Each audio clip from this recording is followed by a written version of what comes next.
You're listening to the Love Over Addiction podcast.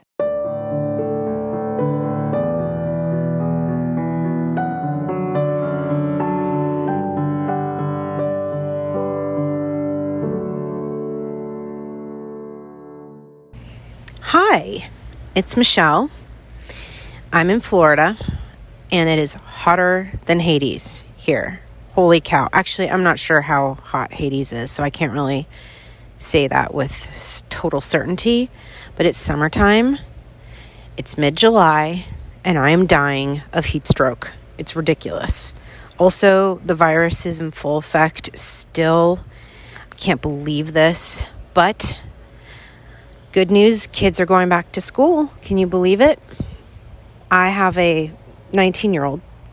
I promise we're going to get into addiction very soon, but I have a 19-year-old who is going off to college for the first time. He's my oldest, and he was held back a year. So he is going off to Virginia to go to college. And you guys, I can't find my breath. I'm so anxious. I know he needs to go. I know it will be good for him, but I am struggling. I've just done, for better or for worse, a really good job of protecting my kids. And now I can't because they're leaving, and that scares me to death. So that's what I'm struggling with, just to be realistic and honest. So you might hear some anxiety in my voice for the next couple episodes, and that's what it's about. It's just about me coming to grips with the idea of letting go, right? And I know you probably can relate to that because there's a lot of you that are letting go in your relationships when you love someone suffering from addiction too. And letting go is tough, and it's hard, and it's scary, and you're full of anxiety because you just don't know. You don't know how things are going to be in the future. You don't know how everything's going to work out. You don't even know if everything's going to work out. And so it's hard. It's a yucky place. It feels, like a constant pit in your stomach. And I'm eating. This is how I'm coping right now. My profound coping skills are food and food and food. And I don't even care. You guys, I'm eating like a farm animal. And I'm just putting food in a trough and I'm eating it. And it feels wonderful. Like I have zero regrets about my eating coping mechanism for my letting go. Okay, sorry for the squeak. That was me stepping on my dog's toy. So let's talk about you. Enough about me. This is not about me. This is about you. And I'm here to give you my attention and encourage you and tell you that it's going to be okay, because the truth is, it is going to be okay. We're all going to be better than okay. Today, I want to talk to you about how to talk to your loved one when you're feeling frustrated, or when you're feeling worried or anxious or sad or hurt. I do subscribe to the theory, and I teach it often, about how we need to let go of control with our loved ones, right? We can't get them sober. We can't convince them that they need to get better. We can't be in charge of their recovery. It's really out of our hands. If they want to get better, they will. If they're not getting better, it's because they don't want to. That's the simple explanation for their addiction. If they wanted to get sober, they would. It's just that simple. If they're not getting sober, it's because they don't want to. And you know what? The other hard truth is they might not ever want to. They might not ever want to get sober bad enough to stay sober, right? And so that's another hard truth. But what are you supposed to do with that? How you can't not talk to them for the rest of your relationship. And even if you end up leaving and getting a divorce, if you have kids with them, you're still going to have to communicate with them. You're still going to have words. So what do you do? I mean, how do you talk to them where actually you feel like you're being heard, you feel like your feelings are being recognized, and they're actually like, listening to you and hearing you and seeing you. Because isn't that what we all want? Don't we feel like in order to make progress, we need our feelings to be heard? It feels really good when that happens, doesn't it? When they're not denying, or they're not placating you, or they're not trying to convince you there's nothing wrong, and they're not defending. So how do you do this? How do you effectively communicate with somebody who is in the thick or in the middle or in the beginning or the end of their addiction? How do you do it?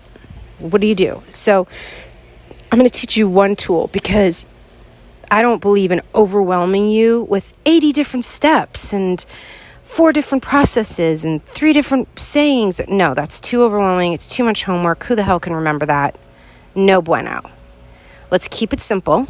Let's dumb it down to the simplest terms possible.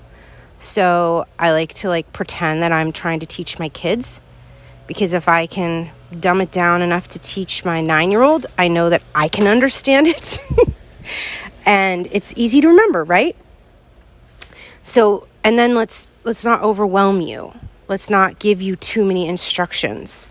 So today, I'm just going to teach you one very, very, very important, probably the most important step about communicating with your loved one. And over the next couple episodes, I'll sprinkle in some more tools for communication. But this is it, just one. You ready?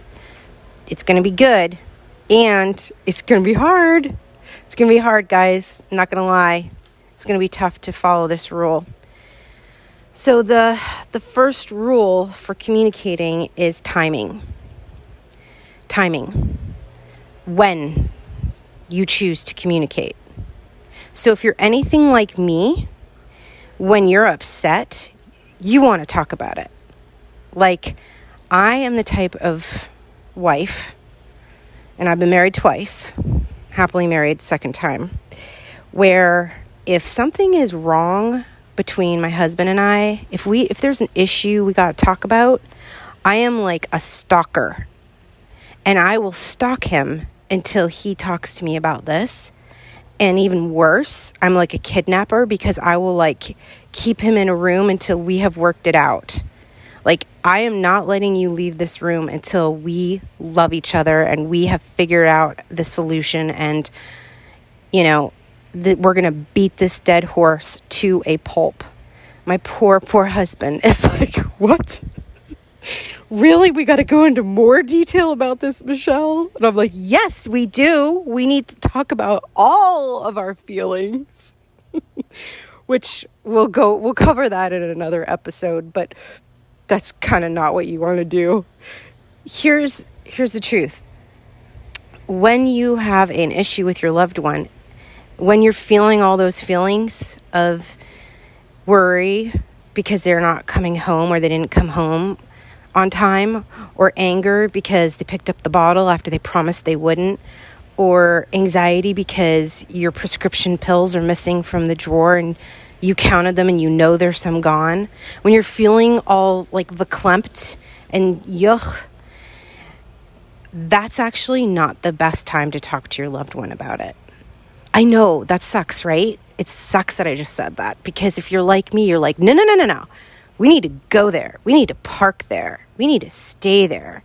I've got things to say, and I need you to listen, right? But that's not actually the most effective way to communicate. Here's another way. What you're going to do next time you feel like you have an issue to talk about, you are going to reach out to your loved one, and you're going to say, hey, just a heads up, I need to talk about this. So I need to talk about you coming home late last night. Can you let me know when a good time to discuss that is? When's the next time you have 30 minutes available so that we can talk about that? I know. That's very mature and very calculated and very, adultish thing to say, right? It almost is like borderline sort of BS, fakey. It feels like that, but it's actually not. Because if you want to present your feelings in a way that your loved one will not feel defensive, if you want to present your feelings in a way that they're going to actually have a best possible chance of being heard, then you're going to have to give that person a little bit of a heads up. Otherwise, here's what happens. And I've done this, guys. You'll just, I'll never forget one time my husband or my ex-husband passed out on the bed from a night of drinking. And I literally sat at the end of the bed waiting for him to wake up in the morning so that we could discuss this. And I kept poking him, poking his arm, being like, is he up? Or if he rolled over, I'd be like, okay, now's the chance. That's ridiculous. I was being ridiculous. Okay, that you can't pounce on somebody when they wake up. You can't take them out like a sniper from the side. You've got to give them a heads up that this is what you need to talk about and that you're feeling upset about it, and then that your loved one will be able to process that a lot easier. Now, here's the truth.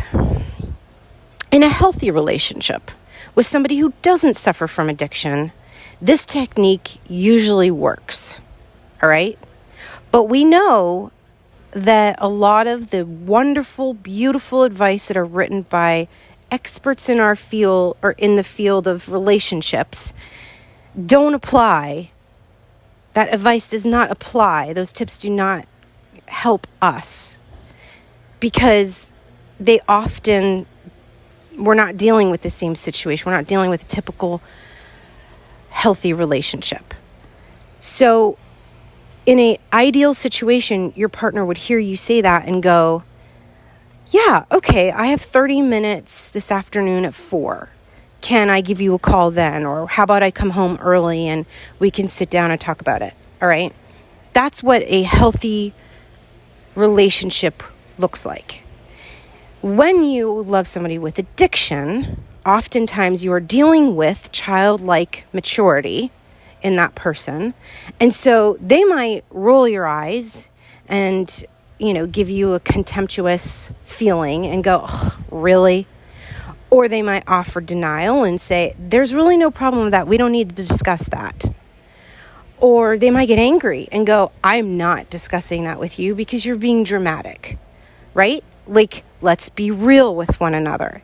That probably there's a greater chance of your loved one responding in that way than a healthy version, right?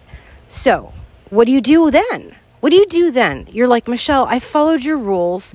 I came at this from a mature place. See, I'm growing, but then my loved one completely doesn't respond in a mature fashion like I am. What do I do?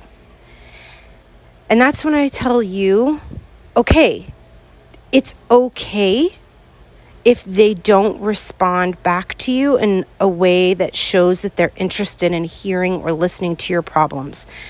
What matters is that you can claim that you're mature and you're responsible and that you played your 50% part in trying to work through this relationship. That's what's important here. It's the key to our community and it's the key to your growth in life. Is what you're doing, you're attracted to somebody who is suffering from addiction. You cannot control their responses, their life, their sobriety, their love for you. You have no control of that. What you do have control over, where you can grow as a human being, is your side of the street, right? Your heart, your spirit, your wisdom. That's what you do have control over. So when you reach out to your loved one and they blow you off, guess what? You still have a victory. You still won because you showed up in a mature, responsible way and said, Listen, I'm here to play. I'm here to participate. I'm willing to work. Are you?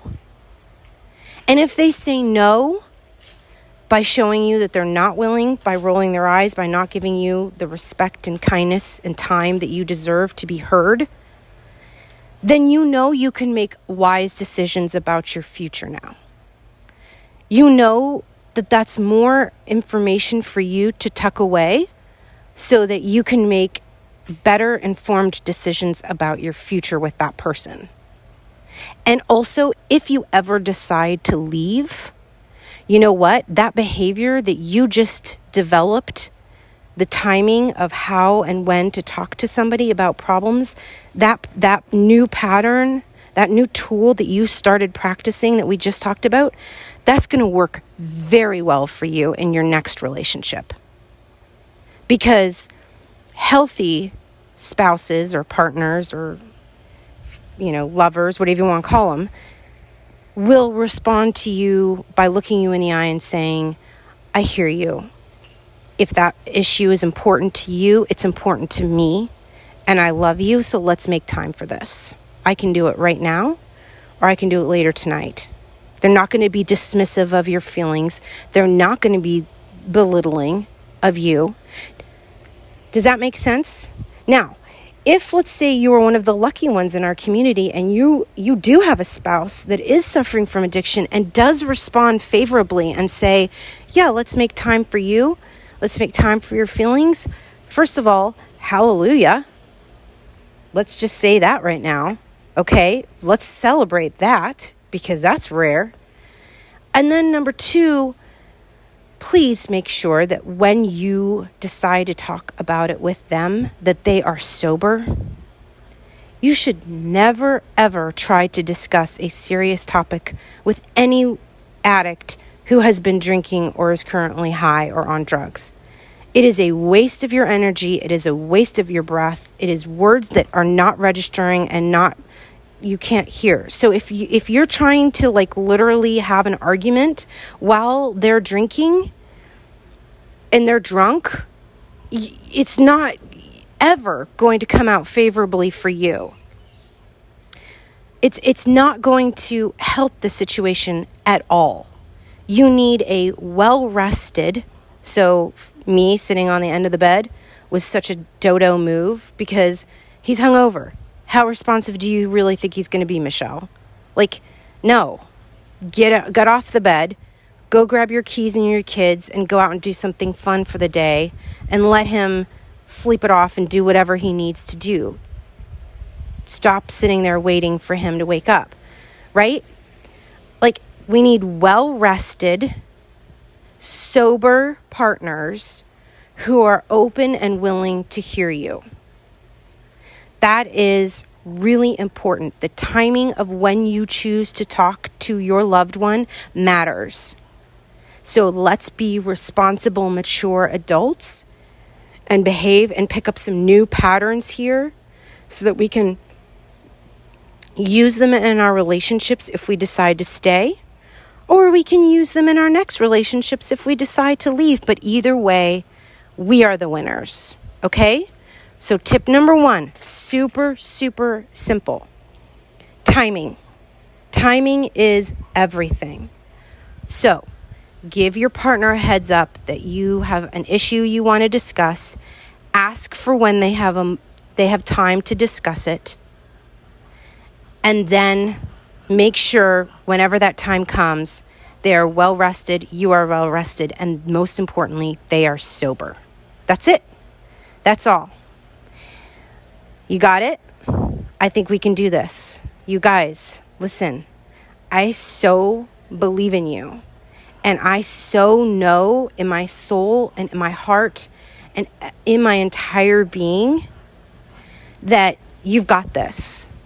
Look, you are a wise, mature human being that is being challenged with this relationship in a way you probably haven't been challenged with before. But you can rise, you can grow, you can come out of this stronger, happier, healthier, whether you leave or not. So let's focus on staying in our own lane. Let's worry about our side of the street, not theirs. Let's not waste energy trying to fix or trying to solve them. Let's take our energy and put it towards us.